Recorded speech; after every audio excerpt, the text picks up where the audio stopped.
afternoon, everybody. You may have guessed, I am actually not Tim O'Reilly. I'm sorry. He got called out of town on business, and I'm going to do my very best Tim O'Reilly impression. Welcome to Code for America. Some of you have been here before.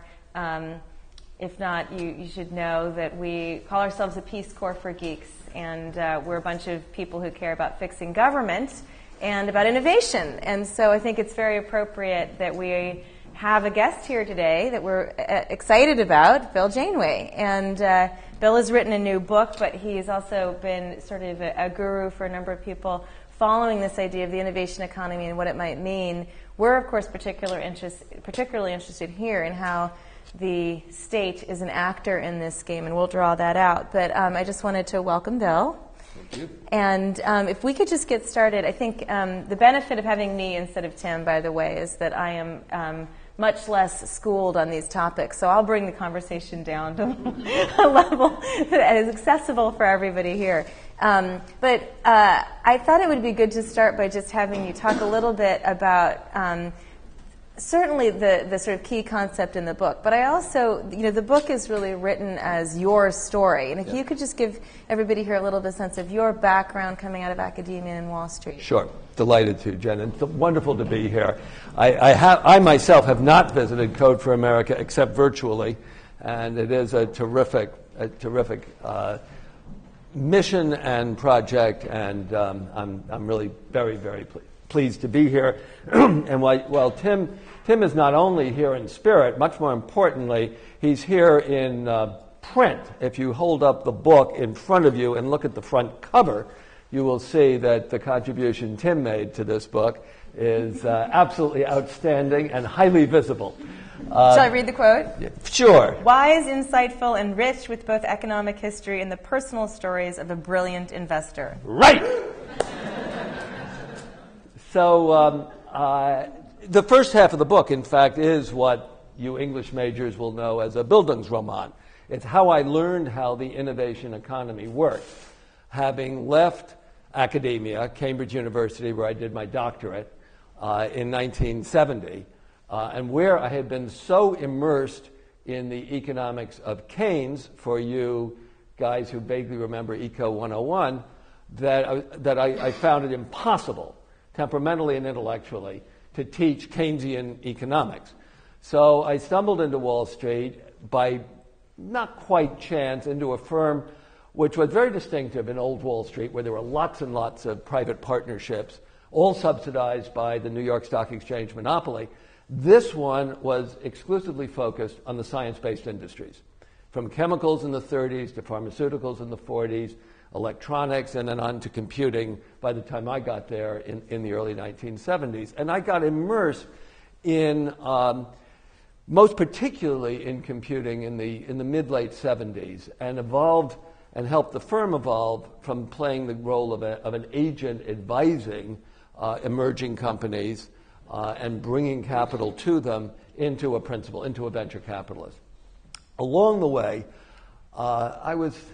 I guess I have to say, pleasantly surprised to discover how much of the economics I'd learned at Cambridge was relevant. And in a nutshell, three things. One, Keynes's economics was all about uncertainty, all the way down. The notion of rational expectations and Keynes's economics completely at odds with each other. Second, finance and economics always together. Every financial decision has economic context and consequences. Every economic commitment, every investment is not merely an investment in real productivity. It is in the context of how the financial markets are valuing physical assets and virtual assets.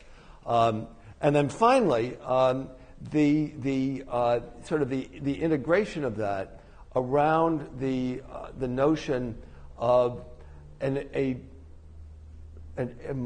set of markets of financial capitalists and a government that are always engaged with each other, always engaged. And what happens in the market doesn't stay in the market if it really matters. And on the other hand, a government with a legitimate political mission can play an extraordinary role in driving the market economy forward and equipping it with the tools. So As a venture capitalist, I guess I'd say I learned two things. One, the hard way, and the other with extreme delight. What I learned the hard way is that operating under conditions of uncertainty, bad things happen. By definition, they're not anticipated. CEOs blow up on you. You plug something in and it doesn't light up. The big ugly who was supposed to be paralyzed by innovator's dilemma wakes up and comes at you and does all sorts of really bad things to the marketplace. In that context, there is one hedge against uncertainty, and this is really the theme of the first half of the book. It's what I call cash and control. Unequivocal access, there you go, to enough cash to buy the time to find out what the hell is going on, and enough control of the situation to shift the parameters of the problem, to be able to take a project and say, you know what, we're going to get this off the street before it becomes a tired body, or we're going to recapitalize it, or we're going to bring in new leadership, et cetera, et cetera. So that is a lesson which I then realized scales all the way up.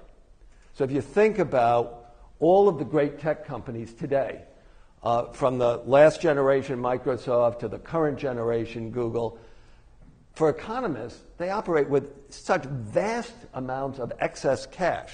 Well, why do they do that? Well, we all remember, Apple almost went out of business. Oracle 20 years ago was 10 days from not making payroll. Sun, before it had its rebirth, again, practically went bust. When you're signed up to take maximum technological and market risk, why would you take any financial risk at all? And then at an even larger scale, in 2006-07, around J.P. Morgan, there was this phrase, we're going to build a fortress balance sheet. And that's what Jamie Dimon did. He did it by shifting the terms of trade against his counterparty, put Bear Stearns out of business, and then bought him cheap in doing that. But he wound up as the one global bank in the world that was actually going to survive without a government bailout in 2008. And then you can take it even further, up to China. After the Asian flu of the late 90s, when the IMF hammered all of the economies into the ground in the name of the Washington Consensus, they all set about, China being the biggest, to accumulate enough cash, in China's case $3 trillion of reserves, so nobody else would ever tell them again what they had to do politically, so they'd never be in the position of a Greece or a Spain or an Ireland. So that notion of cash and control is something I think is very, very fundamental.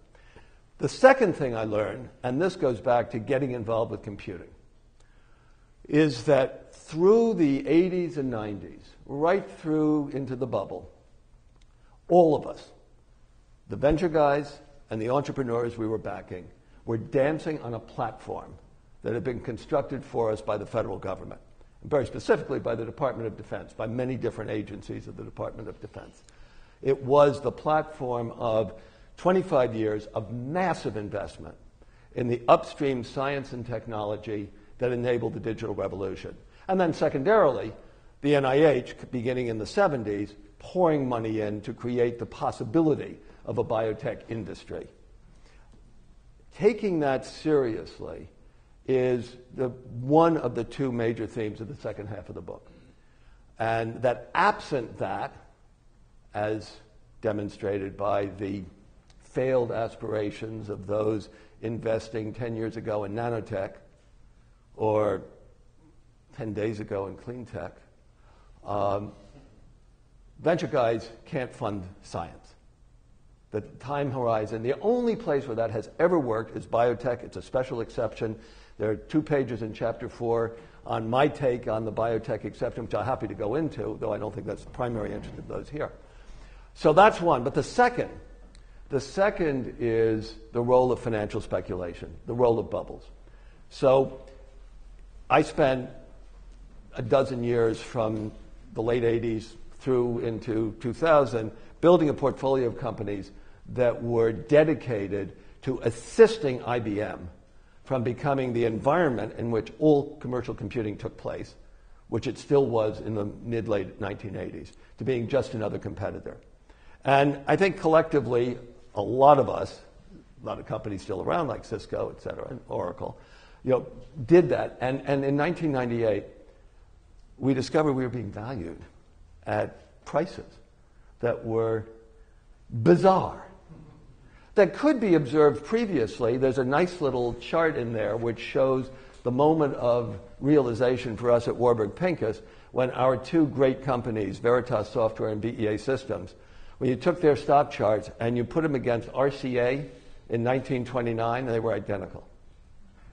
So my personal story of this is we took my entire portfolio and gave it to the market and our returns to our limited partners between 98 and 2000. And therefore we were able to raise another big fund in 2002. But that role, the role of financial speculation, like the role of the state, can be tracked all the way back through the history of the innovation economy, back to even before industrialization. And one of the sort of major messages of the book is that financial bubbles are banal. Wherever you have a liquid market in any asset, from tulip bulbs to mortgages to the debt of emerging nations, and occasionally to securities that represent participation in a fundamental new technology, from the railroads to the internet by way of electrification and the automobile and aviation, you will have a bubble. And this is why it's very dangerous to say no more bubbles. Let's stomp them out. When bubbles infect the credit system, and when the object of speculation has no prospect of radically increasing productivity, when it gets into the banking system, there's a role for the regulators in chopping it down. But you all remember back in the late 90s when my friend John Doerr was talking about the $6 trillion increase in the largest legal increase in wealth in the history of capitalism. Well, in 18 months we lost that $6 trillion and the world didn't end. So equity bubbles that are limited to the equity market and then focus on technology, I'm not saying they should necessarily be encouraged because it's very hard to generate them, but when they get going, there should be a greater degree of toleration for them. So one of the big themes in the second half of the book is tolerating waste and why efficiency, the aggressive pursuit of efficiency which is the core virtue and value of mainstream neoclassical economics, is the enemy of innovation. That on the long-term supply side, the Schumpeterian side of the economy, tolerating waste, tolerating necessary waste, is a good thing. On the other hand, and this is, shut up and invite questions. On the other hand, taking me all the way back to Keynes' students whom I studied under at Cambridge more than 40 years ago, there's another kind of waste which pursuit of efficiency tolerates, and that is very bad. And that is the waste of unused resources, where skills atrophy, machines rust, factories fall down, funding of R&D, funding of new investment is cut back. There's a thin but important line of academic research that recognizes how persistent unemployment on the demand side feeds back to reduce the potential for growth on the supply side. And that's why the interaction of the pursuit of efficiency, which on the one hand has the federal government with this appalling program called STAR Metrics. And believe it or not, STAR Metrics is an acronym. 11 letters. Science and Technology for America's Reinvention. I'll get it. Measuring economic... it goes on and on and on. But the notion is that the NSF and the NIH is supposed to evaluate every investment and research that they make in terms of its impact, its measurable impact on employment. Insane. Would we have been funding number theory 55 years ago, knowing it was going to produce Google, right? Or cryptography that enables Amazon? The other side of it is that the demand for efficiency is what says that there are that every initiative of government should be evaluated as if it were being made by a business person, even with unemployed resources.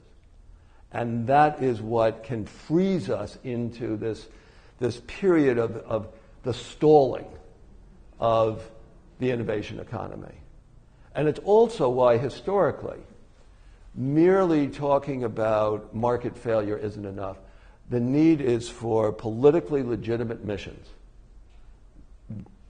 Once upon a time, it was national development. We subsidized the construction of the transcontinental railroads to tie California to the north in the Civil War. And similarly, of course, across Europe. Then it became national security. A third non-economic political mission, conquering disease, was legitimized in the 50s and 60s and underwrote the massive investment in the NIH. So today is a period of frustration. We know that the stall out in Washington, I guess I'm in an audience where I can say that breaking out of this, we may be seeing one of the critical factors necessary, namely the Taliban losing its grip on the Republican Party day by day. I've been saying that we don't need a Sputnik moment, we need a Pearl Harbor moment. The good news is we know what that'll be when we lose the Greenland ice cap and Palm Beach is under 2 meters of water and the Koch brothers are in Washington demanding federal action. The bad news is that's 60 years away at least. Maybe we can get to there, but reinventing, rediscovering government as a legitimate economic actor is essential to this. And I'll close by saying that the guy who hired me at Warburg Pincus 24 years ago used to say, you can't survive as a venture capitalist and be a pessimist. And my optimism is actually focused on the one unequivocally positive consequence of the global financial crisis of 2008 and the Great Recession that followed. And that is that it has really shaken up the academic disciplines.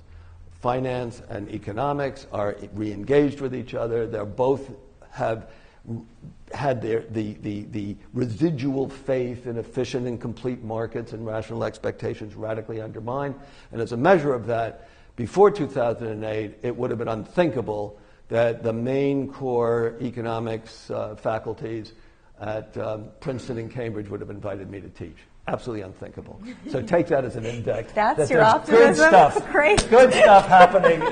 But it will define the conversation a generation from now. Okay. The way that the market fundamentalists defined the conversation in the 1980s. Great. Can you just start by defining the innovation economy as it is distinct from traditional understandings of economics? Sure. Well, as I say, think of it as three stages in a process that is self-referential, reciprocal, feeds back on itself, lots of loops. Upstream, scientific discovery, technological invention. Downstream, the exploration of new economic space that is created when sufficiently significant technologies are deployed as networks, from the canals to the railroads, the electricity grid, the highway system, the internet. Now, upstream, trial and error and error and error. Downstream, trial and error and error and error. Midstream, when you start building a network, by definition, it is impossible to know what its economic value will be until you know how it's going to be used, and for what purposes, and by how many. So, at every stage of the innovation economy, process is fundamentally dependent on sources of funding that are decoupled from a narrow focus on economic return, on return on investment. That's why upstream science was funded by philanthropists. Darwin's grandfather and father were both extremely successful angel investors. The first physics laboratory in the English-speaking world at Cambridge, the Cavendish, was named that not because the natural scientists at Cambridge all got together to build a monument to the 7th Duke of Devonshire, William Cavendish. The money came the other way. There was a period from the roughly 1900 to roughly 1970 when the great corporations devoted a portion of their monopoly rents to funding fundamental science as they came under competitive pressure from AT&T to IBM and back again. The focus came to be completely on short-term applied research. But by then, thanks more than anything else to the Cold War and a set of political entrepreneurs, the federal government had been mobilized as a legitimate aspect of its role was to fund fundamental research. So that's one side. On the downstream side, there's never been any substitute for speculation. To get an Amazon or an eBay, you need 100 pets.com. And that was true in the automobile industry. It's been true throughout. And is that the Schumpeterian waste, or is that the... Schumpeterian waste all along the supply side. Okay. All along the supply side. And then in the middle, you have examples of transformational networks that have been entirely funded in the private sector. The British railway system was that way. You have, on the other side, the interstate highway system, entirely funded in the public sector. In each case, when you look down from 40,000 feet and see that 4-lane highway crossing the wasteland of Wyoming, or you realize that in 1845 the British had already built 21 different ways to go from London to Brighton. Efficiency is not what it's about, right? Whether it's private or public sector, those networks only get built either by a national mission or by speculation. So that is, I think, and that challenges the central doctrines of neoclassical economics. And that's why I think of the innovation economy as distinct from, distinguishable from, and in fact, orthogonal to the notion of the process, even as formalized in, quote, new growth theory, where it's all about, to use the technical term, the intertemporal optimal allocation of resources. Well, how in the name of Keynes do you optimize resources intertemporally when you're talking about 10, 20-year time frames, right? And half of the commodities that you're supposed to be devoting your budget to in a rational way haven't been invented yet, right? So it's irrelevant. And that's why I think of the innovation economy as its own distinct entity. I wanted to circle back, make sure we get some of the fundamental pieces, out there. Can you just define for you talk in the book about the three-party game. So I think it really helps solidify the core ideas in the book. Well, this goes back to what I said about what happens in the market doesn't stay in the market. So think about the environment in which we exist as consumers, producers, creators, citizens, as a kind of arena in which there are three players whose scope and role interacts with each other, overlaps, feeds back. Think of the market economy where people go to work, earn income, spend some of the income on goods to consume and services to consume, save some of it, as a world of relative continuity, regularity, predictability. Okay? Then recognize that all of those people in the market economy today and for the last roughly 100 years are also participants in political process, in the state, in some way having access to or a call on the state, especially when they lose in the market economy. And even when you have a restricted franchise, the most important economic policies of the American government for its first 120 years, the protective tariff, in response to the demands from the nascent manufacturers looking for protection against the Brits, who were far more productive, couldn't compete in the marketplace. So you have a process through which the marketplace and the political process are competing domains in which to fight over the distribution of income and wealth and the allocation of resources. Third, and independent from both of the first two, are people like me, financial capitalists. We've been around ever since there was enough of a surplus. You can read all about us in Fernand Braudel's fabulous 3-volume history of pre-industrial capitalism that he wrote 30 years ago.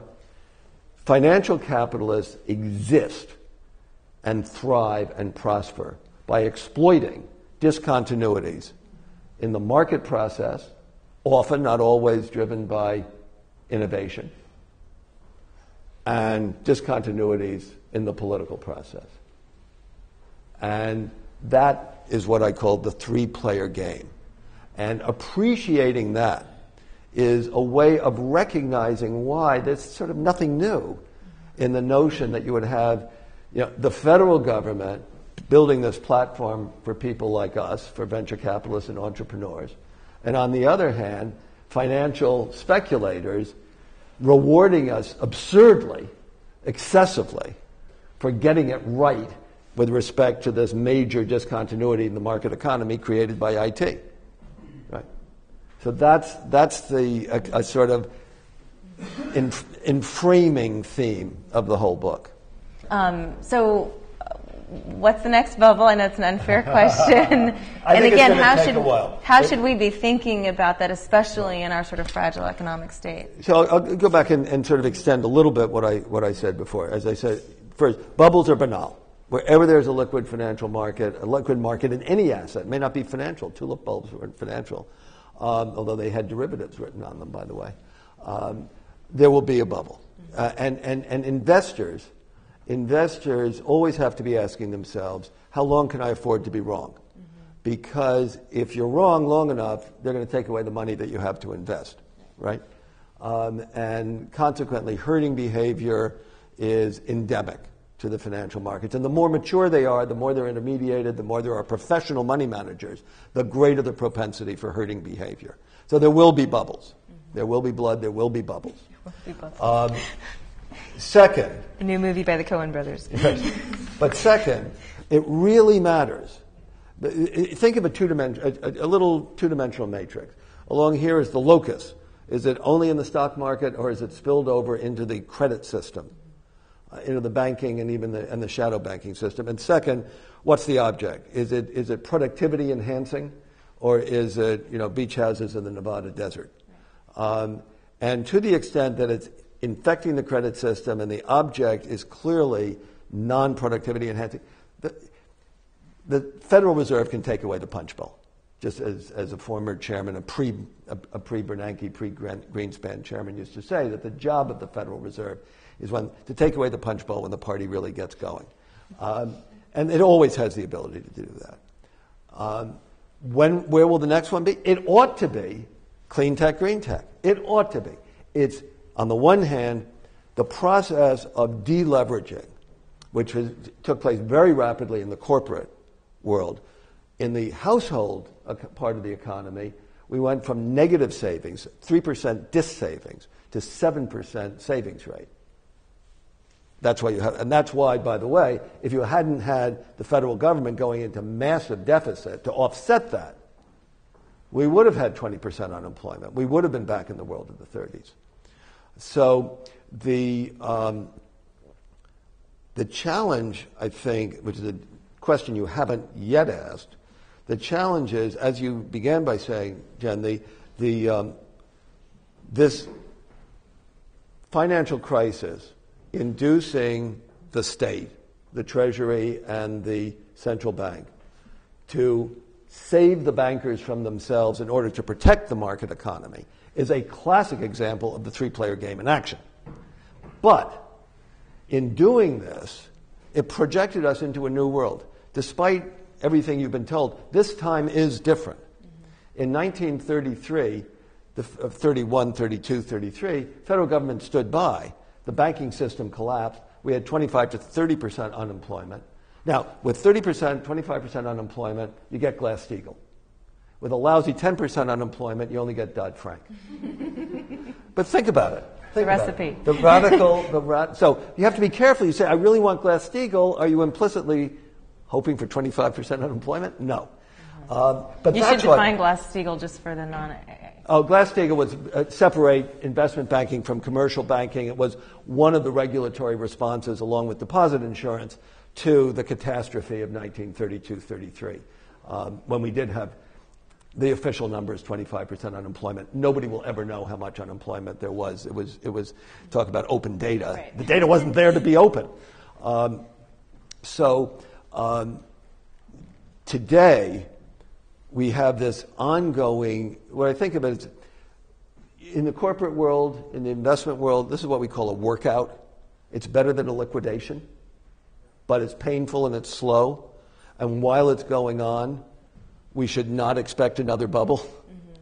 Mm-hmm. We can see, little micro, this silliness that was capped by the Facebook IPO.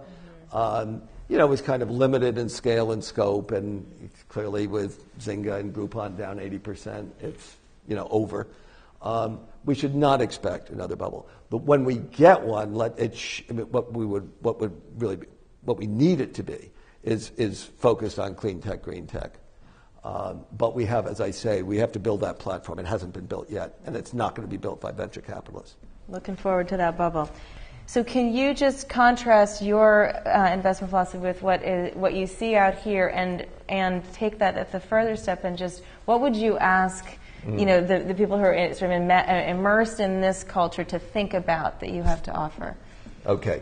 So I started coming out here in the late 70s, by the way, and then I by 1980 I was into a kind of practice that I was out here somewhere between San Jose and San Rafael 7 to 10 days a month, every month, as we build, and then when I joined Warburg Pincus, the question was, should we have an office out here? And I decided I didn't want to have an office out here.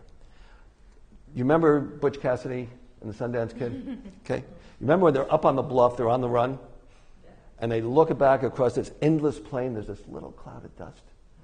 And I think it's Sundance says to Butch, who are those guys? Yeah. I always wanted to be those guys. What I saw was that, and I grew up professionally in the 70s when there was no IPO market.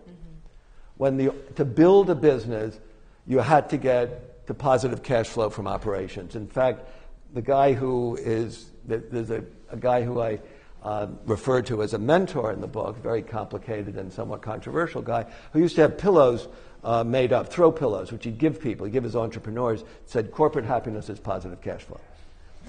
So that was really embedded in my way of thinking already by the early 1980s.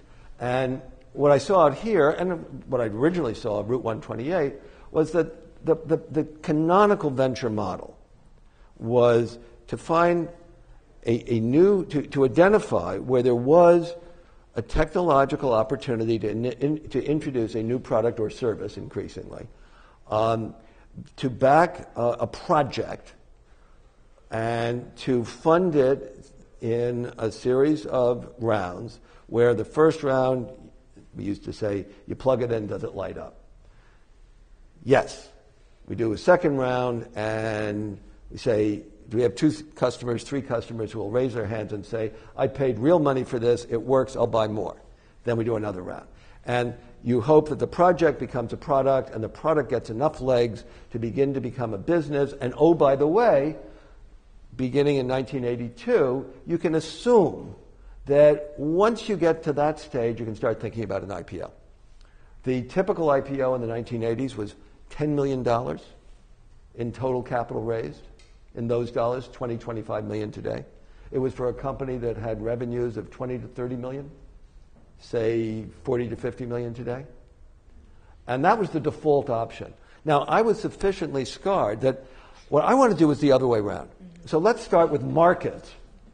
Let's start with markets and look for potential discontinuities in those markets.